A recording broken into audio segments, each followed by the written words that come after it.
a couple of days before my period, and I snap back and I'm like, oh, I want to Oh, laugh again.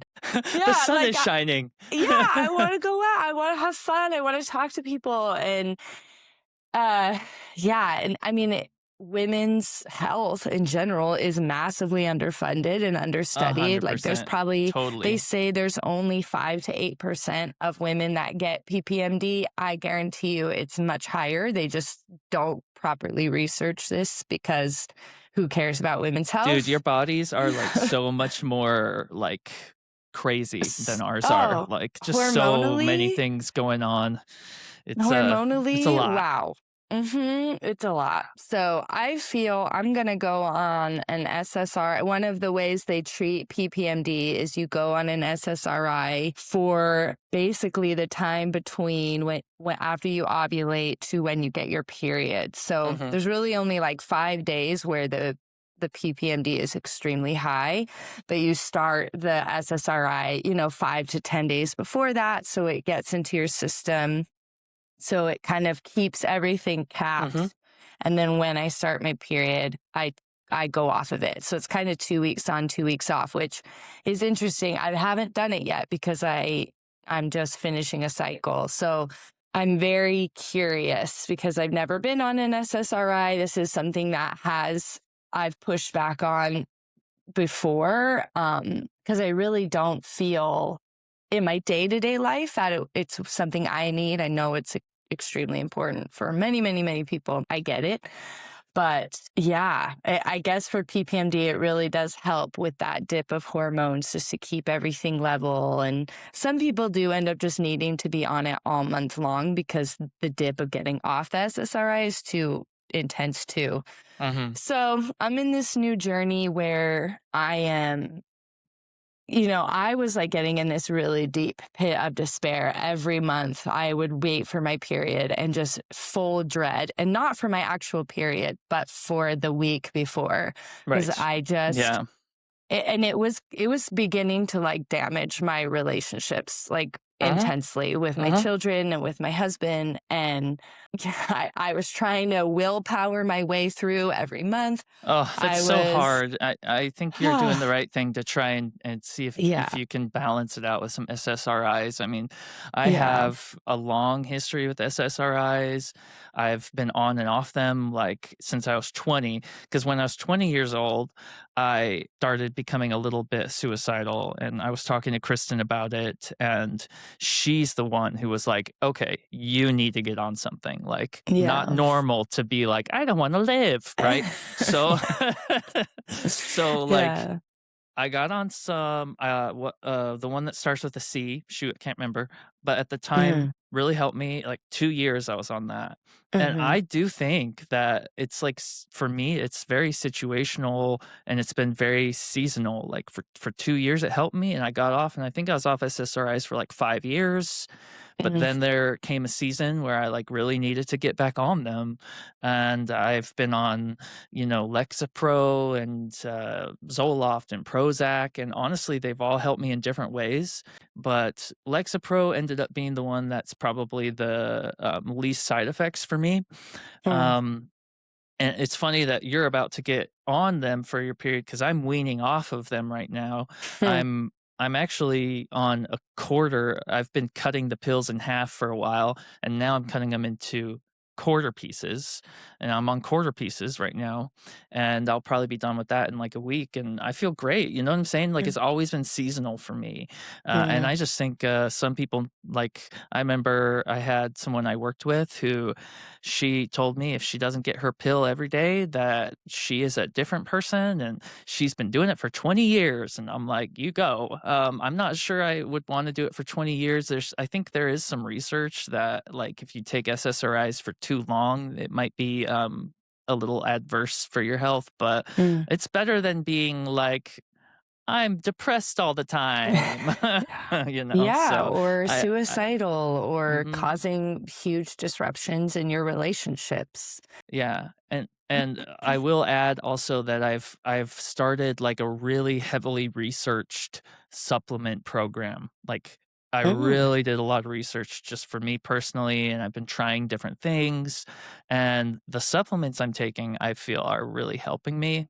Maybe a placebo effect, maybe not, I don't know, but they they are helping me. So, and then Mm. the one that I'm gonna try to start taking once I'm completely off the SSRI is at night. I take magnesium glycinate, which is really helpful for anybody to take at night. But then there's also L-tryptophan, which is like it helps your serotonin levels. But you don't want to take that on an SSRI already because there is Right. such a thing as serotonin overload, and it could actually kill you if that happens, so be careful. So, yeah, Yeah. some things will kill you, and some things will save you, and Keep some you things will do alive. both. Yeah. Yeah, and I feel like that's exactly what we wanted to talk about in this podcast today is, like, what's helping us, what maybe at one point was helping us and is now hindering us. Like, where are we in our system updates, things that were helping in our 20s or in our 30s that are no longer, um, Hey, we're still helpful. in our 30s, don't That's do that. true. Hey, you're the one who said you were 39 the other I day, had to and mom round up a called you little out. bit, right? I know she did. She's like, "What?" I know, I know. Sometimes I forget how old I am. I forget all the time. I have to ask Simon. I don't know how old Simon is, and like, Sometimes I it's a real thing. sometimes I'm like, "Okay, Tracy's 36 and I'm 2 years older than her, so I'm 38." I do the same thing, but I think about you. I'm like, John's 38, I'm 30, but then he's gonna be 30, he's gonna be 3 years older than me for just a couple weeks. Like Yeah. it's a whole thing. So yeah.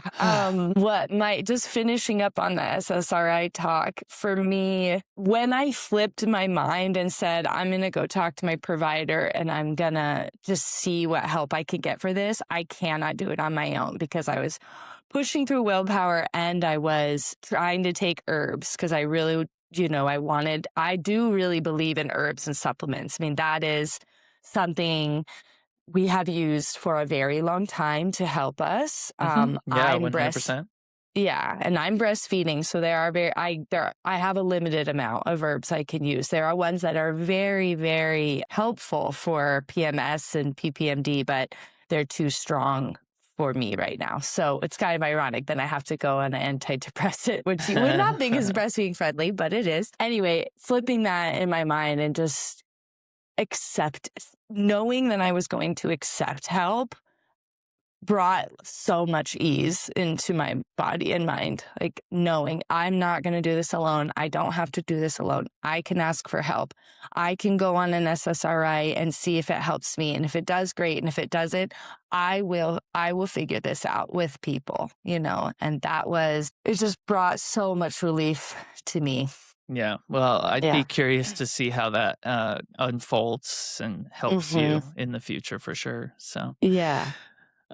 one thing I can say that has throughout all the years of my life up to this point never failed me is exercise. Has never Hmm. ever failed me. Like I know for a fact when I am exercising almost every day, I always feel so much better than when I go through times of just like, not exercising. Usually when I go through the non-exercising times, it's because of my mind, right? Like exercise, I feel like is half the battle is up here, is just going and doing the thing. And when you're depressed, you don't want to fucking exercise. Like, I'm depressed. I'm not going to go fucking run or do some shit. Like, but if you do, I I mean, to me, that's been a constant in my life that's like one thing that always at least helps me with a baseline throughout all the years. And for me, exercise has come in so many different forms, but I've been more of like a weightlifting type, CrossFit type. But I know exercise for you, you've been very, like we both are very much Physical. embodied people. We Hmm. have to feel our bodies and move our bodies. So for you, that's looked a little different because you were a yoga or still are a yoga practitioner. So tell me about that. How's that helped you? Oh, yoga was a godsend when I was 19 in college. And I had a really big falling out with our stepdad, and our mom moved away, and I really felt extremely alone. And I had played soccer growing up, but I didn't have like a lot of hobbies. And again, being in college away from home, especially where I went to school, which I loved at University of Idaho, I've been in Moscow, but it's a party town. And, Right. you're going to school and then you're just drinking or whatever. And I decided to take a yoga class as a credit, like a course credit. And it rapidly helped me to just be in my body. It was so simple. The moves were so simple. The breath work, linking my breath with movement, was something I hadn't done before. And that was profoundly helpful for me to be present. I was always struggling with staying where I was and not thinking about the future or the past, especially in this traumatic time I was having. And it was just amazing. And so Yeah. I kept going. I took those class credits. Then I decided to go to a yoga studio in town, and I loved that. And that was when I was 19. I'm going to be 37. So hitting close to 20 years of practicing yoga. And I would say on and off. Like sometimes I'm a strong practitioner. I'm practicing 5 days a week. Right now it's less, I fit in maybe a few stretches every day and a little bit of breath work. I taught yoga for several years, and that is a different experience it's a very interesting experience. I don't know if you've ever done that. Have you ever taught fitness? No.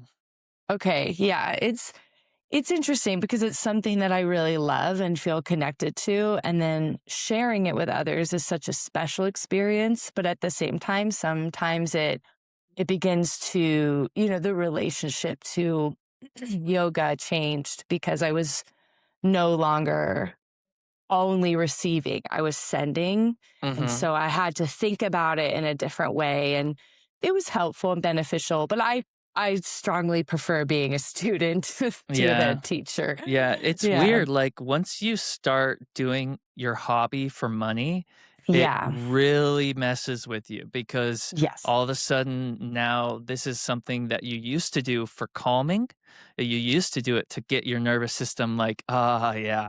But then once it becomes like a money thing, all of a sudden it becomes like a livelihood thing, and then, am I good enough? Do I all this shit starts coming, you're like, all this thing you once loved, now you're, like, starting to resent it, right? Yeah, so, Yeah. yeah, You're I because saying the things I didn't want to say, but I should. Yeah. no, it's true because I've been Mm. there, like, this is one thing where, like, I started writing, right, a lot when I wrote this book, and I'm gonna revise it soon. One thing I've constantly kinda reminded myself, and you hear this in the, Bhagav shoot, Bhagavad Gita? Is that how you say Bhag it? Bhagavita. Yeah, anyways, Hmm. I read that recently, and it's Oh. very interesting because, it's right along the lines of a lot of these other old spiritual traditions, but this one really kind of pounds into your head like whatever you're doing, like, you don't have any expectations of the Mm. outcome. Like, just do it and enjoy doing it. And then when the outcome comes, enjoy the outcome, whatever it is. Doesn't matter, right? Like, good or bad. And I'm thinking, like, with the book, if I end up making money with this book, I what I don't want to happen is for me to feel like, okay, this is how I'm making money now. This is how my livelihood's gonna go, because I don't want writing to become my livelihood. I just don't want it to become something where I'm like relying on that to bring in income, because I think once that happens, I'm going to feel all this like pressure, and I'm going to feel all this like external you know what I'm saying? I think Yeah, you do. 100%. You hit it before. It's something that you loved becomes something you resent because your relationship to it becomes more transactional versus a simple for enjoyment and pleasure's sake. You start attaching your worth to the outcome of whatever you're trying to do with it. And it becomes a tool. And that is what was so hard with yoga for me is it was no longer this this time that really was for me. It was every moment I was practicing yoga or listening to a podcast. I was a tool for me to continue my career instead of I'm just learning something and this is so neat that I get to go and see how this goes. And I think it's similar in any capacity that when you're doing something and converting it to your income or your career, but for writing, because anytime I could imagine that anytime an idea pops into your head, you're like, okay, how could I turn this into something worth sending out in the world, And that process takes away our ability to be present with Mhm. whatever we're going through because we are thinking about something coming or how we could send this out there. And that's a disservice to the idea, to the hobby, to the offering, and to the person. Yeah, I think that we've talked about this before with the creative act and whatnot. Like, we're all creative. And so, when, let's say, even as a yoga instructor, you're being creative, you're pouring yourself out in this creative Hmm. way. And the best way to deal with something like that is, as you have said before, is to kind of let it go once it's done, right? Like, you've Yeah. created this thing. Let's say you do your class, your yoga class, you put on, and then once it's done, you need to let it go and just not hang on to these ideas that we have of what it should be. Should, you've talked about before, has such a Mm. horrible word, and that's what we end up thinking is should. So yeah, I like the idea of just kind of flowing like a river. That's probably why I read this book so much, the Tao Te Ching, Oh, hmm. Yeah, this never lets me down, never. If we wanna talk about things that I do every single Hmm. day, I read this every single day. I Wow. mean, it never lets me down because it's so full of wisdom. I could probably I'm just gonna go to a random page and I'll just read real fast. All right, 78 paradoxical truths. Nothing is gentler than water. There you go. Ah. Yet nothing can withstand its force. Likewise, nothing compares to the Tao. By it, the weak defeat the strong, and the flexible conquer the rigid. Everyone knows this is true, but how few put it into practice. Monks and priests are often the worst sinners. Police officers and lawmakers are often the worst criminals. Truth is often paradoxical. Mm. Mm. That's just one page. I mean, it's full of amazing wisdom, so I read that every day, and it's been super helpful, just like I used to read the Bible every day. I mean, I love the Bible, it has so many wonderful things in it. I loved the Bible for a long time, and then, for a while, I was like, "Fuck the Bible," but, I've come back around. The thing is I just know so much about the Bible. It's like I can't not love it knowing what I know about it. But for a long time, it was like, I guess, how do we put this? Well, we were just talking about there's so much skin in the game that it becomes a problem. Well, for me, it used to be as a Christian, there was so much skin in the game with the Bible that it became a problem because Mm. I could s I w after seminary, I kind of saw through all the things that I was taught as a young man about the Bible, and it became an issue. But then once I could read the Bible as literature and as ancient wisdom from certain mystics, like the book of Ecclesiastes is like probably the most fucking amazing book I've ever read, and it was written thousands of years before the existential movement of like the Right. 17th century, and it's like the original existential book. Actually, Job is probably the original existential book, which is before Ecclesiastes, but Hmm. Job is all about like why do bad things happen to good people, and why do Mm. good things happen to bad people, Well, and yeah. talking about the paradox of truth, I mean, that's exactly what we've been saying is things that one time were really helpful somehow probably with our ego starts to get attached or the stories we tell about it start to get attached turn into something not so helpful. And it sounds like that was what was happening with the Bible, and right now the Tao is still in this element of you. It sounds like you enjoy it because you are present with it, and there's always something there that needs, that you hear that needs to be reinforced. Yeah, And for sure, and it's a grounding. It's like it feels like almost like exercise, how exercise is grounding for my body. When I yeah. read the Tao Te Ching, it's kind of a grounding for my mind to help me Hmm. remember to be like a water, to be like a river, and, Hmm.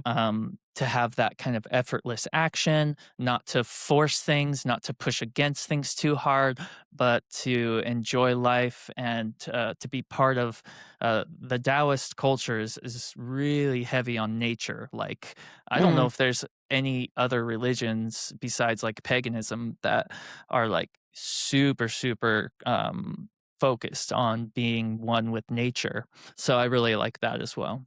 Yeah.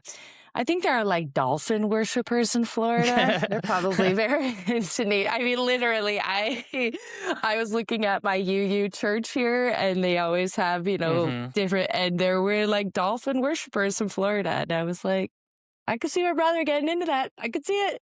But Oh, okay. I'm not sure I'd go so far as to worship dolphins, but I definitely. don't know. Okay, I I've could see I've you going. I okay. could see you I could drinking a say little bit of Kool-Aid. I'm not gonna lie. I'm not I could saying you say get full into it. dolphin respecter. Yeah, no, Yeah. I think that killer whales, orcas, and Mm. dolphins, which they're in the dolphin family actually, are they have like a part of their brain that is developed in evolution Mhm. that we never developed. So they're Mm. probably like way smarter than us. And there's not even I don't think there's one record of an orca attacking a human in the wild. Oh, wow. They've attacked them, when they were at SeaWorld or whatever, but, Mhm. uh, in the wild, they just kind of, like, look at us and they're like, The I poor don't know people. what are they thinking? I don't know. Why don't Yeah, they I attack feel us? so Fucking bad the for them. sharks do. Yeah. Oh, Oh. man. Yeah, Well, well, I have they attack something our that needs. boats. They're like, "Get rid of these fucking boats." Yeah, But, please. yeah. I Uh love to do tarot. mhm. That's something that helps me a lot and has been a newish discovery. And I've I loved s when you have done tarot for me as well. Like it's really Yeah, helpful because and it seems like it's one of those practices for you, and correct me if I'm wrong, that you can both kind of you can pour out into other people, but it doesn't feel like you're like really depleting yourself. absolutely, and that for me was something I learned over time. I got into tarot. Some people say tarot.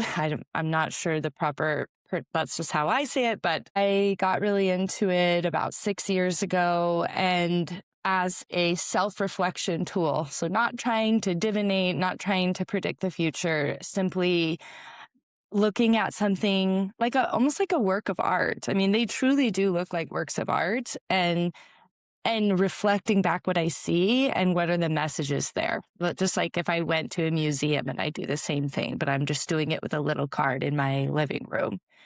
And then I started to read tarot for people because it was fun, and I still that's something that I still deeply enjoy. And the whole part is very much like I'm simply a channel for what the universe is trying to tell whatever folk I'm helping. And that is why I don't feel depleted, because I'm actually not putting any life force into Mhm. it Yeah. except Okay. being open and free for what needs to come through. And that's something I do pretty much in any of the offerings that I practice with now and that I use as income. So tarot, my business that I do with like embodied styling before I go work with somebody, I do a prayer to the universe, asking the universe to continue to use me as a conduit for the information that they need to put out to these people. And when you are a person that does energy work or healing work, and I'm talking energy work in any capacity, like you do energy work at your work, right? You work with other people all the time. And I Yeah, I think mean, most of I us. think anytime you're interacting with people, there's an energy that you're kind of like Mhm. giving and taking, you know? Yeah, and so that is something that has, without fail, helped me, whether I'm at the grocery store or I'm working with a client, anything in between, is remembering that I am simply, like I said, a conduit for the universe to express itself. And we all are. We are these bodies for the universe to show its greatest love through us. Right. And when that is in our minds, when that's in my mind, it opens up and gives me so much more freedom to just be who I am in the world, because it's bigger than me, and it doesn't really matter then what people think about me. What people think about me is none of my business because it's not mine. I gave it away, right? The same thing with your art. Like you give it away and it's not yours to pick back up. It's not my business. And when I attach myself to something higher or wider or just deeper than me, that security of the tether allows me to come out and be my freak ass self when I'm teaching yoga or doing tarot I or love it. at the Yeah. grocery store.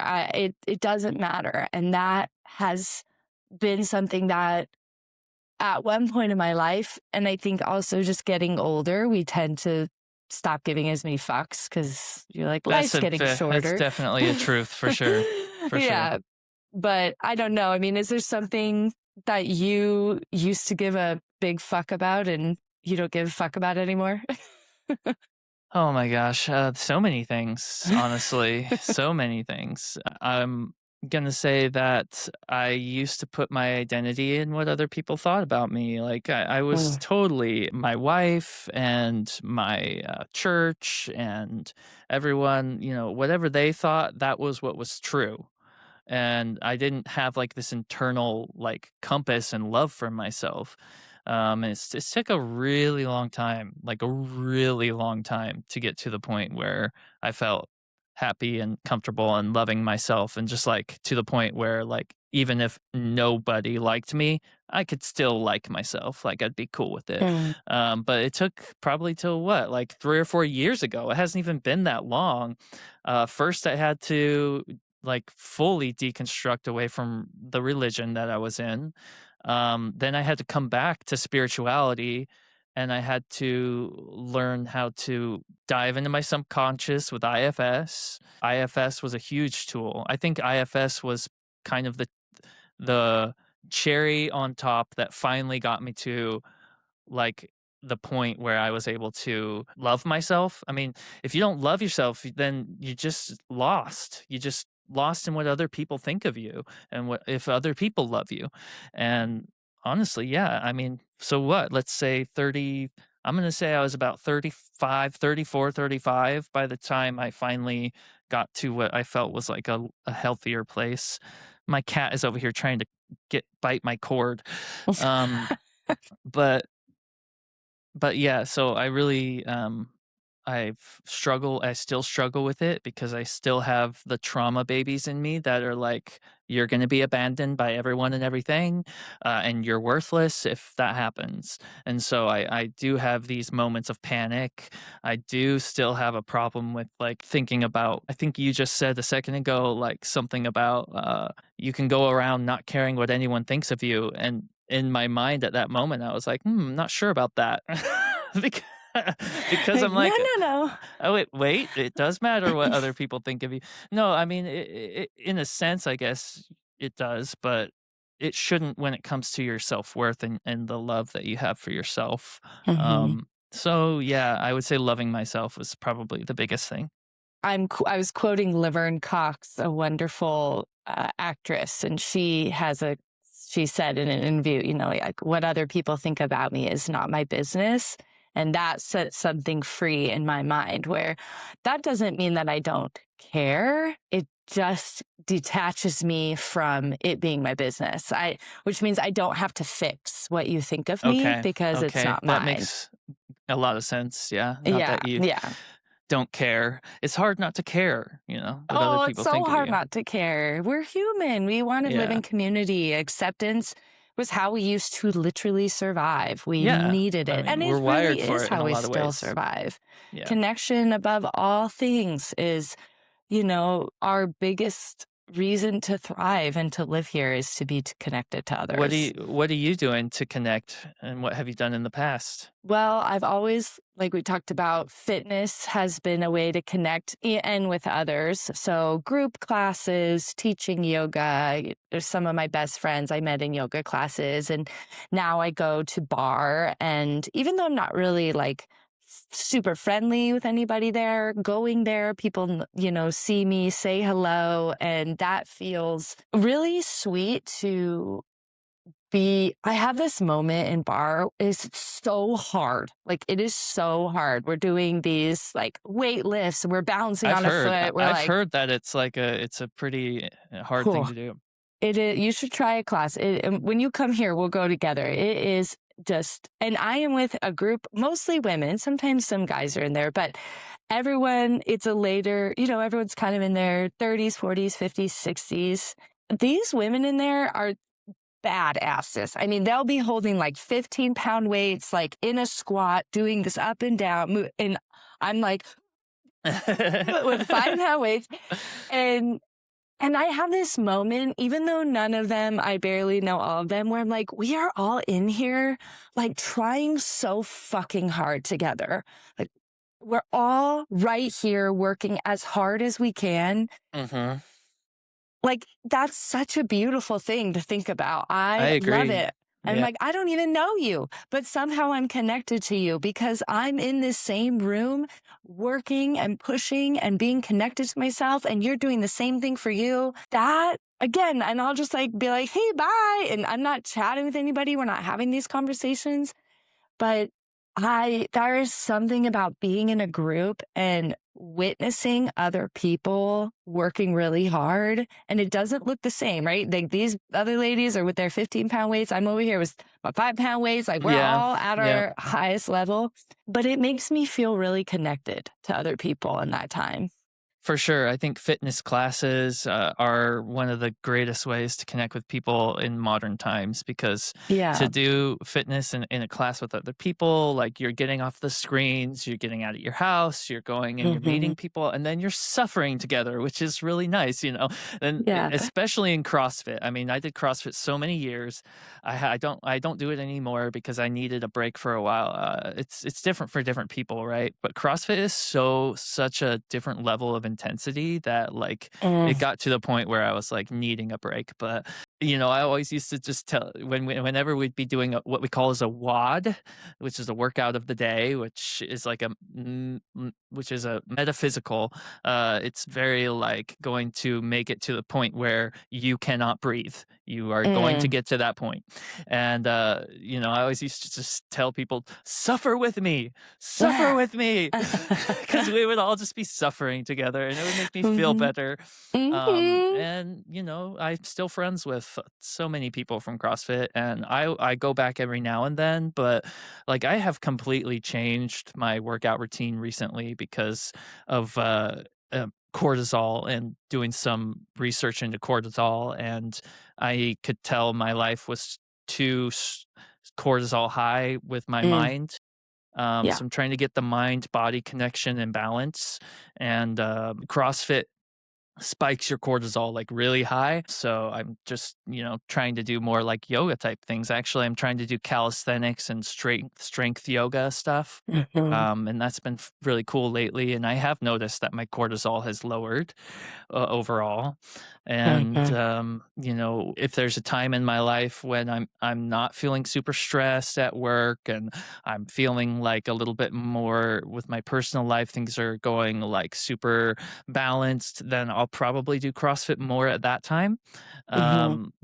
But when your personal life is causing like high cortisol levels, for me, I'm trying to like keep it cool, keep it balanced, not do too intense. But everything's got Yeah. that give and take that way. But yeah, the connection there with the classes is really a great way to connect with people. And sports is the same way, right? So if you have a sport that Mhm. you can do, then that's going to give you a lot of connection with other people. I did volleyball for quite a long time. I Right. definitely want to go back and do that.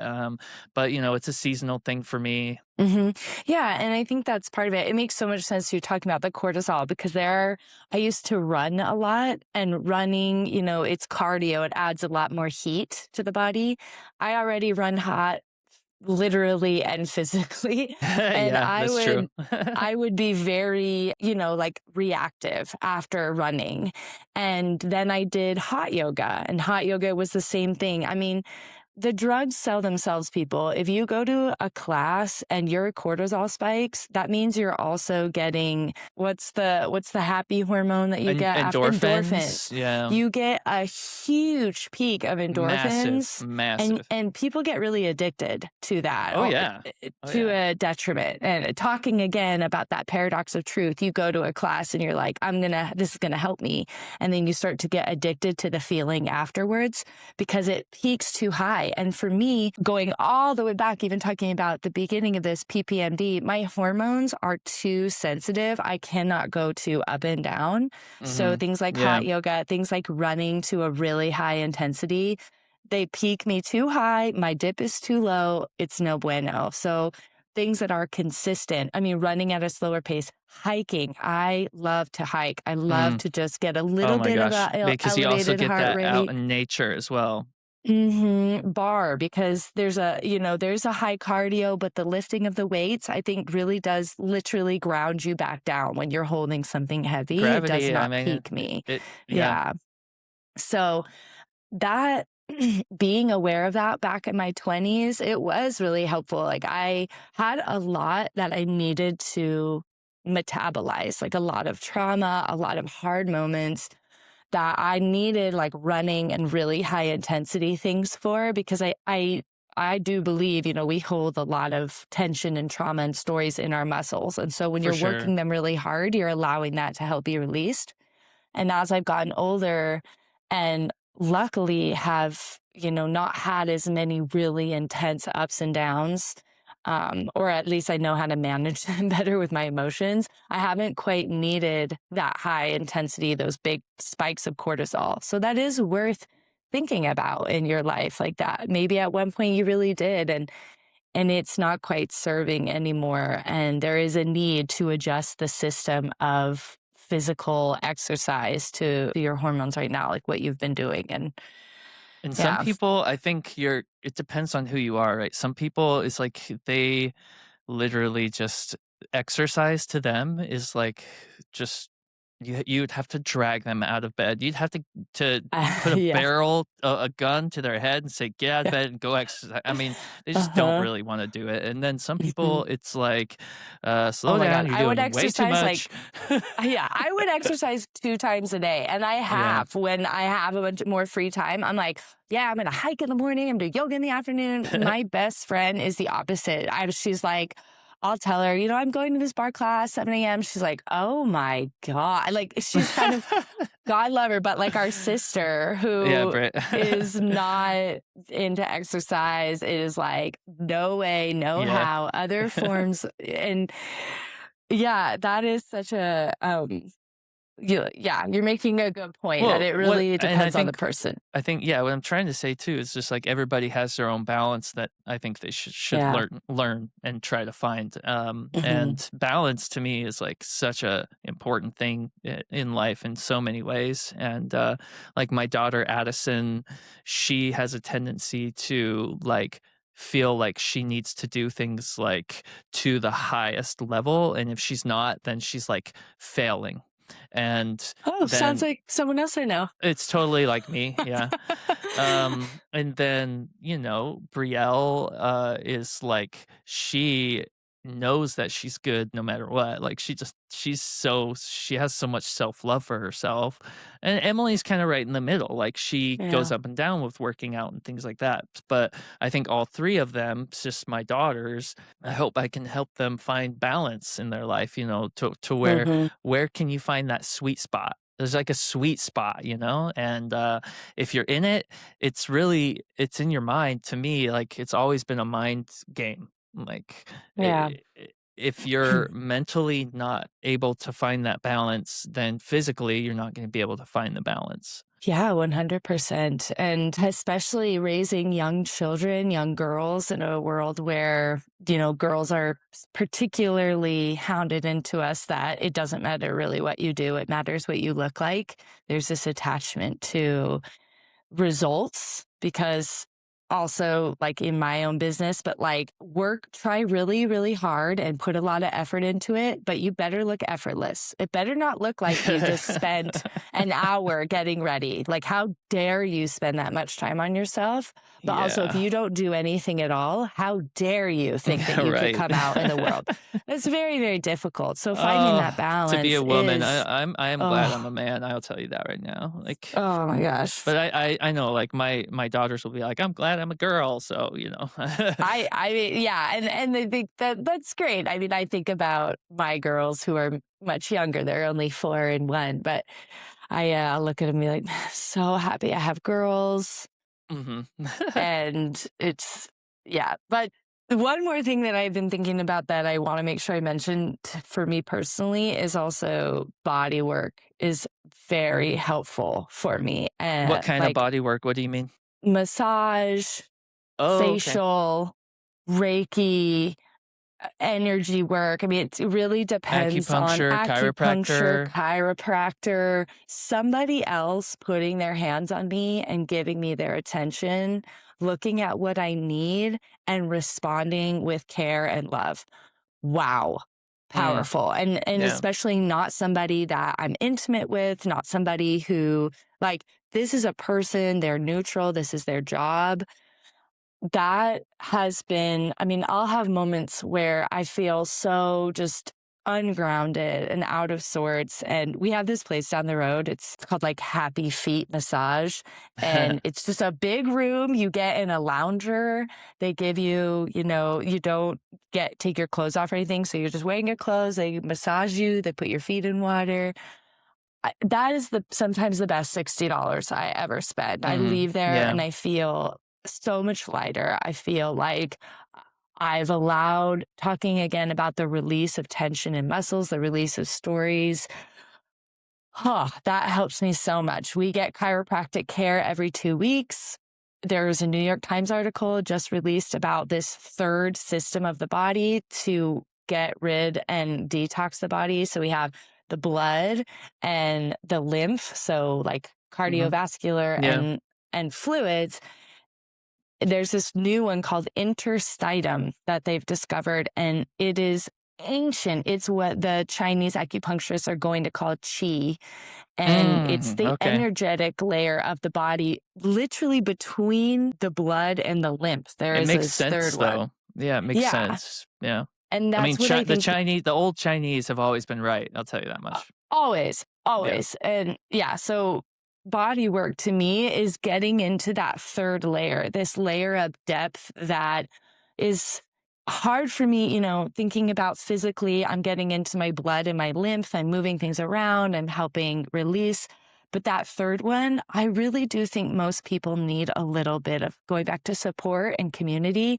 My acupuncturist and my chiropractor are part of my community. They help Yeah, me yeah. more and just as much as my best friends, my husband, my brother in a different way. And it's hard because it can be out of reach for some. It does take an investment in your health in that way.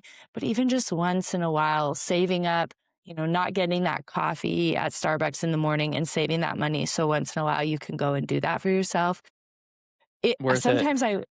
Sometimes I'll go 4 months without getting anything done, and it's like this whole reset for me personally. So that's the last thing that I know is very beneficial for my systems. Well, there's a couple other things for me then that I'll touch on. The first one is gonna be, well, church. Like, Mm, going to church my whole life was actually a really positive thing for the community, right? yeah. You can if you just kinda took the religion out of it and just focus on the fact that I made so many friends. I had Mm, so many people in my life that loved me, and were not just people my age, but you get the other adults in your life too who want to pour into your life and help you, hopefully, if they're good people. And so after I left the church, I did get rid of kind of that for a while, but I did start going back to the UU a couple of years ago, on and Which off. means what? Unitarian Universalist Church. It's been so nice to get back plugged into like a community of like-minded people, and it's one of those things where even if you're not religious, if you're an atheist, if you're like it's not about the religion at the UU church. It literally is about the community. Mm, You can believe whatever you want. We're there just to be together in this moment in time and figure out how can we do this together and how can we help the ones that are really at the bottom, right? It's very much kind of like a progressive church, and that has been very nice and helpful for me to get back into. And then the other thing, which is probably the most important thing, is therapy. We mm, touched on it a little bit with talking about IFS, but even just regular CBT therapy, cognitive behavioral therapy, is like just where you talk to someone regularly, right? Has been huge in my life, and it does matter who your therapist is. So I would say if you tried therapy and you were like you didn't help you or date you your didn't like it. therapist.